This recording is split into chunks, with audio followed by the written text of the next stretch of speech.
Anyway, so this is a review for Star Wars Rebels, and I've been putting this off for a long time, like since the series finale, and rewatching it over and over. And I wanted to gather my thoughts and all that shit. So here's my review on Rebels. So it ran for 4 seasons from 2014 to 2019, right? I think. I don't remember. Like, I remember the finale. Like, that was really heartbreaking. Like, it was so deep and so oof. Ugh, it's rough. Um, but it was good though. It was good, and now we're getting a sequel series that's supposed to be coming out winter 2020. So like later this year, not beginning. Um, the characters are fun and engaging. Twitter is blowing up for me. Sorry about that. Ugh. Um, what else? The evolutions for everyone are really good. The storyline is so engaging and crazy phenomenal. I'm blown away at how they brought it all together. The artwork, oh my god, the artwork. Like they reused Ralph McQuarrie's uh concept, his original concept art for Star Wars, and fuck off Twitter. Um they brought all that together, redesigned it, brought it to life, which is really good. Like that's phenomenal. Um the only characters in the show that didn't get a fair shake. Actually, let me get on the app. I was on YouTube for a little bit looking at shit, and I was like, let me get the app. um, the two character, yeah, there were two characters who didn't get a full evolutionary streak, which is was it Zeb and Hera. Like they got evolutions, but not the way most characters do. There you are. Come on. Thank you. Awesome. Better. I had to look at the app real quick because I need to. It'll help me. It'll jog my memory. Let me see. Yeah, Zeb and Hera didn't get full evolutions, which kind of boggled me because I'm used to full character evolution in a show to where, they start out from scratch and they're building themselves up into who they're supposed to be. And some shows, you don't get that. A lot of them just, focus on one character versus everybody. And a good comparison for that is Trek, when I brought that up before. With Trek, with Discovery, especially Star Trek Discovery, everybody's backstory is, explored and broken down, explained, all that shit. And you get some of that in Rebels. You get that, but like for a full evolution into who you're supposed to be, they lacked that with Zeb and Hera. Now Ezra's special. Ezra, that's my boy. Ezra's my boy for many reasons. But I have a lot of favorites in the series, and I'm gonna get into everything. Ezra's my favorite because he's a Beastmaster, and that is one of the rarest traits in a Force user. And if you don't know what a Beastmaster is, then you should go back and read the stories about Nomi Sunrider and her husband or her brother. But yeah, Nomi Sunrider. And Onderon in the Old Republic era. The Beast Wars. Yeah, Ezra is a Beastmaster. Definitely a Beastmaster. Like every time, everything in the series is actually geared toward him being a Beastmaster, and I can't believe I didn't pick up on that the first time through. But after watching it multiple times, usually like the same couple episodes over and over, new shit pops up. So I'm like, oh yeah, he is a Beastmaster. So with him being a Beastmaster, that's an incredibly rare trait. He's not just wielding two different lightsabers. Oof, hiccups. Um, yeah, he's not wielding two different lightsabers throughout the show. He also has the talent to communicate with beasts and creatures and shit. That's awesome. I mean, that's the one thing that really, draws me in further because, makes him stand out above the other Jedi and Sith that have come before him and whatnot. Like, you have Bane with his rule of two, you have Revan who fought in the war.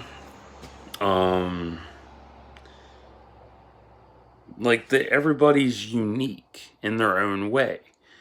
And some of that uniqueness gets lost in the pages, and it really sucks that it gets lost like that. Like, how can you not focus on that and make them unique? Giving them a cool lightsaber design is one thing, but for them to have multiple traits or one unique trait, that's a good thing. That's cool.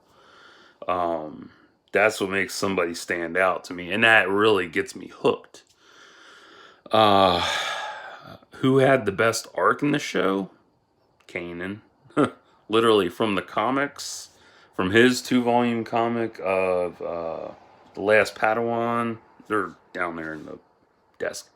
The Last Padawan and First Blood, to his inevitable.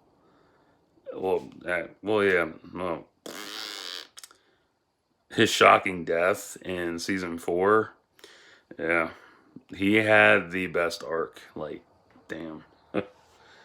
And that hurt a lot, because if you've just watched the show, and there's also the book A New Dawn, I haven't read that yet, so I can sort of take that into accountability, but not very much. But it'll build on that, so I can take that, the comics, and then the show, and boom, he's got a full ass character evolution. Start from scratch to finished product. He went from being scared of himself and ashamed of what he had to accepting who he was, and coming back, and then getting that intricate layer of being blinded by Maul, ow, my eye, and then relearning how to see again and seeing with the holocrons. Oh, I bawled when he could see. I was like, I was in tears. Oh God, it was so beautiful. But yeah, Kanan's arc was really good, and I'm kind of miffed about the kid. Yeah, Jason. That was kind of, I don't know. Kind of miffed about that. And speaking of them, of Kanan and Hera having a kid, that's the first time you actually see interspecies romance in Star Wars, which is rare. You never see that shit. It's talked about in the books, but never visually shown. And visually showing it, that's good stuff. I didn't expect Hera to have a kid, though. I wasn't expecting that. Since they have the kid, I'm surprised. Because I was thinking, the kid would have head tails at least. That'd be cool as hell. And he would be because Hera is, there she is. I'm looking at the TV. She's like a grass green, so I would say if he was mixed, well, he is mixed. If he had, I guess they had a hard time figuring out how to design him, as a mixed species, which is, I can understand that. But it would have at least given him, head tails, at least. That would have made him cool. He would have been, a human, half human, half Twi'lek. A Humlek. God, that's funny. Humlek. Anyway, so yeah, that was cool. Oh shit, he might be in the sequel series. Maybe, I don't know. We'll find out. Um, Speaking of sequels, Sabine. She had a fantastic character evolution, and I swear to God, her hair is a clue every season. And her armor paint jobs every season are clues to the show. I haven't fully decoded that yet, but what I'm trying to think. I think it was season 1. Come on, yeah, season 1. Season 1, her helmet is pink, and pink is it stands for empowerment. So, uh, you know, it builds up on everything. It's an empowering thing. So everybody's empowered to do something and be whoever they're supposed to be. And like all her colors mean something. I don't know what every color means, but I've looked up a few of them. So there's something for you to think about when you rewatch. If you haven't watched the series, this is something for you to consider. If you've already rewatched it a few times, you can go back and rewatch it again. It was nice seeing the clone troopers come back. It's good seeing Rex, Wolf, and Gregor. I couldn't believe Gregor survived. I was like, damn. Because when I saw him die in Clone Wars, like, ah! Like, it was so beautiful. I was like, oh, he's a clone commando. He went out like a commando. And he goes, hey, everybody. I'm like, what? So, I don't know. Because season 7 of Clone Wars is going to tie in the Rebels. We all know that. So, it'll show what happened with the 3 of them and how they got together. Hopefully, it'll have that. I don't know. What else? Like, Sabine's evolution. Like, like, when she, learned how to claim the dark saber and whatnot, that was her whole maturity, and I loved watching every minute of that. That was a beautiful, beautiful sequence, beautiful arc. And she has such a good arc, and her hair changes so goddamn much. But like I said, her hair and her armor are clues to the show in every season. So there's a lot to consider. Lip hurts. Oh well, I'll look at it later. What else was there? Zeb. Yeah, I like Zeb. Zeb had a small evolution, not a big evolution. Like, his biggest was Agent Callus, him and Agent Callus's feud, where uh they're two sides of the same coin for the most part. And then finding out Callus is Fulcrum. That was interesting. Um But yeah, like them burying the hatchet, like that was a good sign. And them coming together and Zeb taking him to the new homeworld of Lasat. Here's the theory I came up with. It's the design, and it really bugs the shit out of me, and it really like clicked in my head. Click, click, click. Ugh. Here's my theory, okay? Roll with me here. Okay. Zeb and Callus are Vong. Yeah. It sounds weird, but hear me out. Zeb's design looks Yuuzhan Vong. And when I think of Zeb, I look and how he's such a hardcore warrior, and he is, part of the honor guard and stuff, and he wants to protect his race and shit. that makes me think of War Master Savon La. Who does Callus remind me of as a Vong? No Manor. That's what I got. That's all I got. Like, that's as far as I got with that. But it's the way the two of them carry themselves and the way they act. Like, this is like early stage. Like, Rebels is like early stage. And I'm like, okay, so maybe something happened over the years to make them, bitter and they mutated themselves and became Yuuzhan Vong.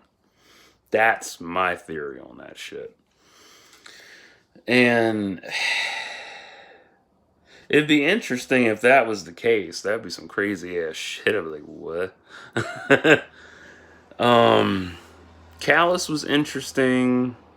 The minor characters were the really interesting ones. Hondo coming back, that was cool. Chopper. I wish Chopper... That motherfucker didn't even have much of an evolutionary arc either. Like, he was just there. He was just there. But he was still fun, though. And you had Lando and Leia and... I forget a bunch of people. I don't remember everybody.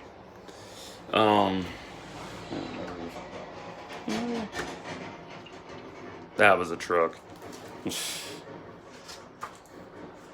Yeah, a lot of the minor characters, they were a lot of fun. The planetary locations, those were the best. I enjoyed the shit out of them.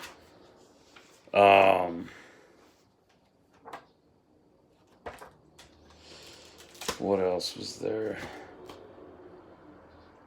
Yeah, the planets were all beautiful. I love the new locations. Lothal was gorgeous.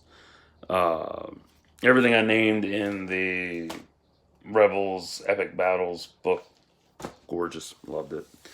The Inquisitors, I loved them. They were so goddamn good. Like, I hope we get to see more of them, but, oh well. Then we come to the big party. Ahsoka Tano coming back. I was like, oh my god, that was amazing. Because in season 1, I wasn't expecting her to come back. I didn't expect that at all. But seeing her come down the ladder, like, that was amazing. I was like, yay. So, and now everybody's on this kick that she's a lesbian. Oh, God.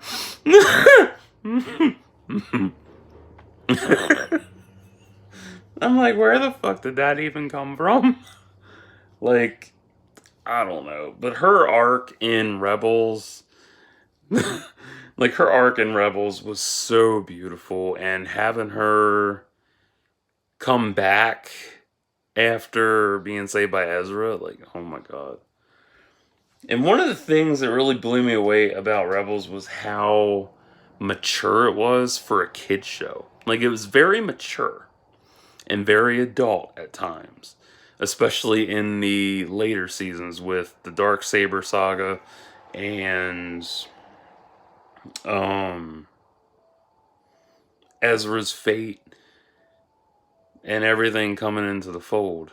Everything just unfolding. And Maul as well. Maul's arc especially. Ahsoka's arc and Maul's arc. Those two intertwined, so amazing. And that shit's going to be unfolding in Season 7 of Clone Wars, so we'll find out what happened with that. I'm excited for that. But with Ahsoka, like, you can see, how she's changed, and she's got this, like, a playfully cold demeanor. 'Cause she's got that, like, to me, this is my POV on this. She's got that fatalist aspect, or sort of like fatalist attitude about stuff. Because she's not, she's not Jedi, she's not Sith. She's just her. She's her own woman. She's her own boss. She's her own, she's her own hero. And, she handles herself well and all that. And the way she unfolds throughout the show is just beautiful. And the show gets darker every season. Like like it starts off really good and shit, and then it gets dark. And then when you throw Maul into the mix, I wasn't expecting that. That was interesting. Maul's arc, and I'm going to be doing a character's analysis on his ass after Clone Wars is done. So what I say here, I'll be repeating in that video, FYI.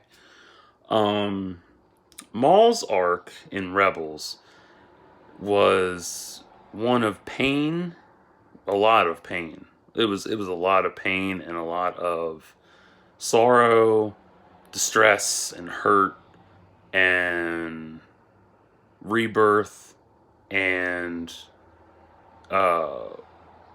finding peace again. And why do I say, why is that? Because for one, like, pay attention to his voice. Like, I brought this, actually, it's going back to my Sam Witwer, like, in my tweet. When he's confronted, when Ezra finds him, like, you can hear the pain in his voice. The pain from being tortured by Palpatine, the sorrow from losing Savage, him being lost down there for however long he was on Malachor, and him just being Maul, not even a Darth anymore. Like, he's a former Darth, so he either lost that title or he renounced the title. I don't know. My guess, I would say he renounced it. Like, I guess he got tired of being seen as someone in an equal standing and decided to just be his own man. And that makes him more unique. And you can hear that pain and that depth thanks to Sam's vocal dynamics. Like, he loves playing Maul. Like, you can tell. And when you see the studio recording sessions for that, I love them. They're fucking beautiful. I love it. Like, you can see the pain, you can feel the pain, and, you know, he lost everything. Just by the tone of his voice, you can tell he lost everything. He lost his empire with Crimson Dawn. Maybe Crimson Dawn will make an appearance in season 7, I don't know, maybe. But yeah, like, Maul's arc in Rebels was good and final, and I loved it. It was good. It was sad. It was a bittersweet ending, but still beautiful. Like, all the characters are just, they blew me away. They were so good. And I can't believe people hated it because it was Disney and it was a kid's show. Like, that's your loss. Or they just hate Disney altogether. Like, you need to grow the fuck up. Seriously. So, who are my real favorites in the show? Sabine, for her arc. Maul, especially for his arc. Ahsoka. Ezra. I don't know what's going to happen with Ezra. It was nice seeing Thrawn, too. That was cool as hell. Having Thrawn come back, that was cool. Or throwing Thrawn into the mix, I should say. Because I don't need silly words to tell me what's good and what's not. Yeah, Thrawn being brought into the mix was really interesting. That really added a bigger dynamic in the threat of, you know, what's to come and stuff. That was nice. Ezra getting his lightsaber, his first lightsaber, that was a beautiful moment, and it sounded so nice. It was like one of those creaming your panties kind of moments. Yeah, I said that. Made me moist. M-O-I-S-T. Kidding. Like, ew, he said the M word. The thing that bummed me out was when he got his second lightsaber, there was no building of it. Sad. Throwing in Sabine's disarray with the dark saber and where that's going to, and now the dark saber's back in the Mandalorian, so hopefully we'll get a full, dissertation story on how, like, we'll hopefully get a book on the dark saber itself and where it's been and who had it all through the years. Trying to think, was there anything else? Oh no. No! No! Fuck. Oh. I hate that faggot siren. Gotta wait. 2 more times. I would end this and edit the whole thing, but I'm lazy.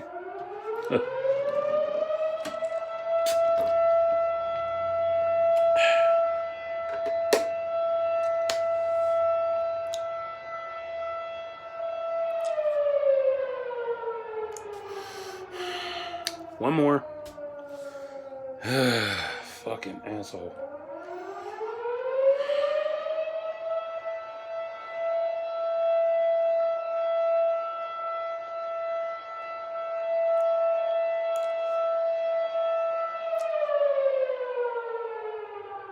Good, it's done. Okay.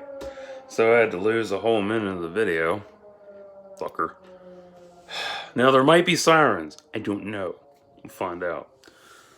I don't know if they'll be coming up the street or going down the street. We'll find out. So, anyway. Rebels is a solid 11 for me. Because there are so many throwbacks in that and there are so many callbacks. That's 3. You have amazing concept art being reused. You have amazing characters that stay with you for a long time and you can always go back to. The stories are phenomenal. Their arcs are so damn good. The Ghost is a phenomenal ship. I love that thing. I didn't mean to laugh. I was trying to think of something else.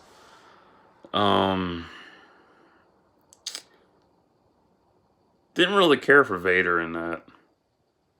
Nah, waste of time. But, it's whatever. Why don't you like Vader? Because he's an old, wheezy, overrated, overhyped piece of shit. That's why.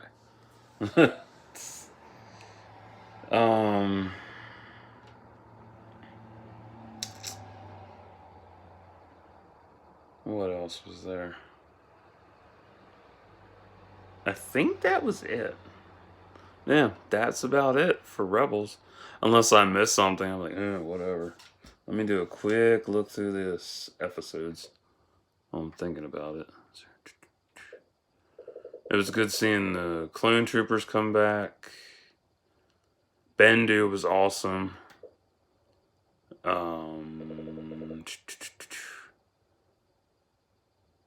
Oh yeah, Saw Gerrera. That was cool too. I'm breezing through the seasons. Yeah, Saw Gerrera coming back. That was interesting. I wasn't expecting that, but it was still cool though. It's awesome.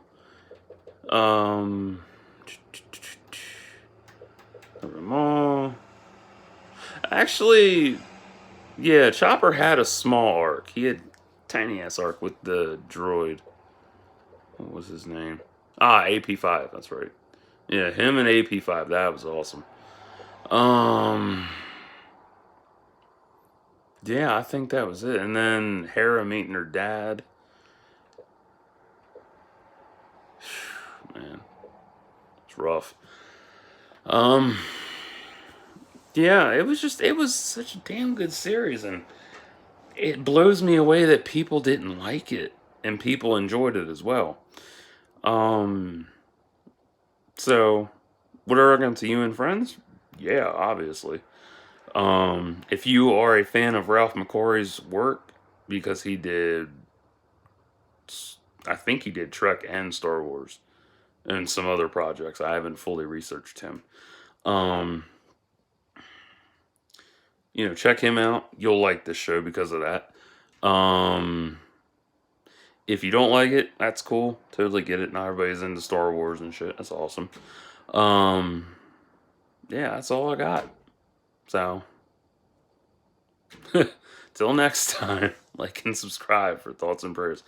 Sorry about the siren. I can't help it. I had my window open a little bit because it's nice out. It's almost 60 in the middle of winter. Fun. So, later.